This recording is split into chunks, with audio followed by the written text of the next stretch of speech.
नमस्कार दोस्तों, आज यूपी की टॉप 50 बड़ी खबरें लेकर हाजिर हैं। आपके जिले की हर खबर सबसे पहले पाने के लिए कमेंट करके बताएं आप यह वीडियो किस जिले से देख रहे हैं। उत्तर प्रदेश में किसानों की आमदनी बढ़ाने के लिए नाबार्ड ने बड़ा प्लान तैयार किया है। इस योजना में कृषि, डेयरी, मत्स्य पालन और ग्रामीण उद्योगों को बढ़ावा देने पर जोर है। बेहतर इंफ्रास्ट्रक्चर, आसान आरण और तकनीकी सहयोग से किसानों की आर्थिक स्थिति मजबूत करने का लक्ष्य रखा गया।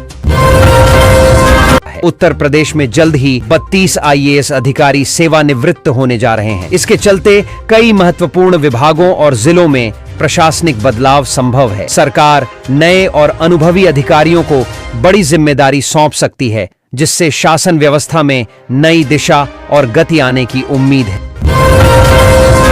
माघ मेले की तैयारियों को लेकर मुख्यमंत्री योगी आदित्यनाथ ने समीक्षा बैठक की। उन्होंने अधिकारियों को मैदान में रहकर व्यवस्थाएं संभालने के निर्देश दिए। सुरक्षा, स्वच्छता, यातायात और श्रद्धालुओं की सुविधाओं पर विशेष ध्यान देने को कहा गया, ताकि मेला सुव्यवस्थित और सुरक्षित तरीके से संपन्न हो। माघ मेले का भव्य शुभारंभ प्रथम स्नान पर्व के साथ हुआ, जिसमें 31 लाख से अधिक श्रद्धालुओं ने संगम में पुण्य स्नान किया। कड़ाके की ठंड के बावजूद आस्था का सैलाब उमड़ा। प्रशासन की ओर से सुरक्षा, स्वास्थ्य और यातायात की पुख्ता व्यवस्थाएं की गई थी। उत्तर प्रदेश में ठंड का प्रकोप लगातार बढ़ता जा रहा है। मौसम विभाग के अनुसार शहरों की तुलना में गांवों में ठंड ज्यादा असर दिखा रही है। शीतलहर और घने कोहरे से जनजीवन प्रभावित है। लोगों को अलाव और गर्म कपड़ों का सहारा लेना पड़ रहा है। वाराणसी में एक कार्यक्रम के दौरान मुख्यमंत्री योगी आदित्यनाथ ने सख्त संदेश दिया। उन्होंने कहा कि माफिया और गुंडे जेल के बाहर नहीं होने चाहिए। सरकार की जीरो टॉलरेंस नीति जारी रहेगी और अपराधियों के खिलाफ कड़ी कार्रवाई की जाएगी।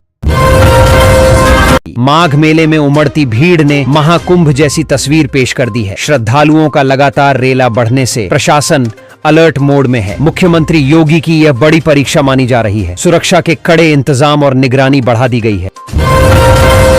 प्रयागराज रेलवे स्टेशन पर चलती ट्रेन से गिरते युवक की जान RPF जवान ने बहादुरी दिखाकर बचाई। जवान ने तुरंत दौड़कर युवक को सुरक्षित बाहर निकाला। इस घटना का वीडियो भी सामने आया है, जिसकी सराहना रेलवे प्रशासन और यात्रियों ने की। विदेश मंत्री S जयशंकर ने कहा कि अगर भारत वैक्सीन की आपूर्ति न करता तो कई देशों को वैक्सीन तक नसीब नहीं होती। उन्होंने बताया कि कोरोना काल में भारत की वैक्सीन कूटनीति ने वैश्विक स्तर पर भरोसा और सहयोग मजबूत किया। उत्तर प्रदेश में व्यवस्था को और पारदर्शी बनाने के लिए फैमिली ID योजना लागू की जा रही है। इससे फर्जी लाभार्थियों पर रोक लगेगी। एक परिवार एक पहचान के जरिए सरकारी योजनाओं का लाभ सही लोगों तक पहुंचाने का लक्ष्य रखा गया है।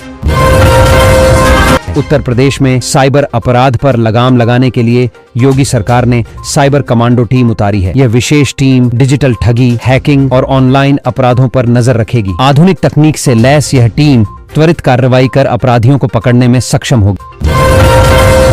लोक गायिका नेहा सिंह राठौर को लेकर चल रही चर्चाओं पर उनके पति ने स्थिति स्पष्ट की है। उन्होंने बताया कि नेहा पुलिस हिरासत में नहीं है। वह लखनऊ के थाने में पूछताछ के लिए गई थी और पूरी तरह सुरक्षित है। अफवाहों से बचने की अपील की गई है।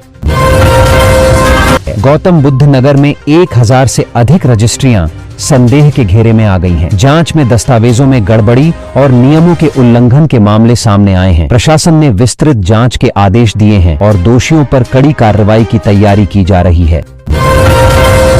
बांग्लादेश में हिंदुओं पर हो रहे अत्याचार को लेकर शंकराचार्य अधोक्षजानंद ने कड़ा बयान दिया है। उन्होंने कहा कि यह स्थिति बर्दाश्त योग्य नहीं है और दक्षिण एशिया की शांति के लिए खतरे की घंटी है। अंतर्राष्ट्रीय समुदाय को गंभीरता से संज्ञान लेना चाहिए। IPL से बांग्लादेशी खिलाड़ी के हटने पर संत देवकीनंदन ठाकुर ने प्रतिक्रिया दी। उन्होंने कहा कि सनातनी समाज से ऊपर कोई नहीं है, चाहे वह शाहरुख खान ही क्यों न हो। उनके बयान के बाद यह मुद्दा सोशल मीडिया पर चर्चा में आ गया है। आतंकी अड्डों पर रात में की गई कार्रवाई को लेकर वीर चक्र विजेता लेफ्टिनेंट कर्नल सुशील बिष्ट ने खुलासा किया। उन्होंने बताया कि सटीक खुफिया जानकारी, आधुनिक हथियार और रणनीति के कारण आतंकी ठिकानों को पूरी तरह तबाह किया गया। वर्ल्ड कप जीतने के बाद भारतीय महिला क्रिकेट टीम की खिलाड़ी दीप्ति शर्मा प्रेमानंद महाराज की शरण में पहुंची। उन्होंने जीत का श्रेय गुरु कृपा को दिया। प्रेमानंद महाराज ने उन्हें विनम्रता और अनुशासन बनाए रखने का आशीर्वाद दिया।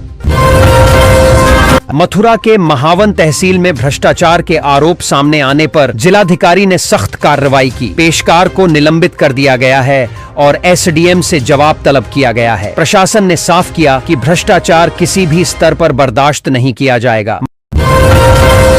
माघ मेले में शनिवार से पौष पूर्णिमा का स्नान शुरू होगा। घाटों तक पहुंचने के लिए लंबी दूरी पैदल नहीं चलनी पड़ेगी। शटल सेवा और यातायात व्यवस्था को बेहतर किया गया है। मथुरा वृंदावन में राधे राधे के जय घोष के साथ भक्तों की भारी भीड़ उमड़ी। बीते एक हफ्ते में करीब 25 लाख श्रद्धालुओं ने दर्शन किए। मंदिरों और बाजारों में रौनक रही। प्रशासन ने सुरक्षा और व्यवस्थाओं को लेकर खास इंतजाम किए। नए साल 2026 के पहले दिन बरसाना में लाडली जी की नगरी राधे राधे के जयकारों से गूंज उठी। कड़ाके की ठंड के बावजूद श्रद्धालुओं का सैलाब उमड़ा। मंदिरों में दर्शन के लिए लंबी कतारें लगी रही। प्रशासन ने सुरक्षा, यातायात और श्रद्धालुओं की सुविधा के लिए विशेष इंतजाम किए। रामलला की मूर्ति बनाने वाले प्रसिद्ध मूर्तिकार अरुण योगीराज ने एक वीडियो साझा किया है, जिसमें निर्माण स्थल पर एक बंदर घूमता दिखाई दे रहा है। यह दृश्य सोशल मीडिया पर चर्चा में है। लोग इसे आस्था और संयोग से जोड़कर देख रहे हैं और भावुक प्रतिक्रियाएं दे रहे हैं।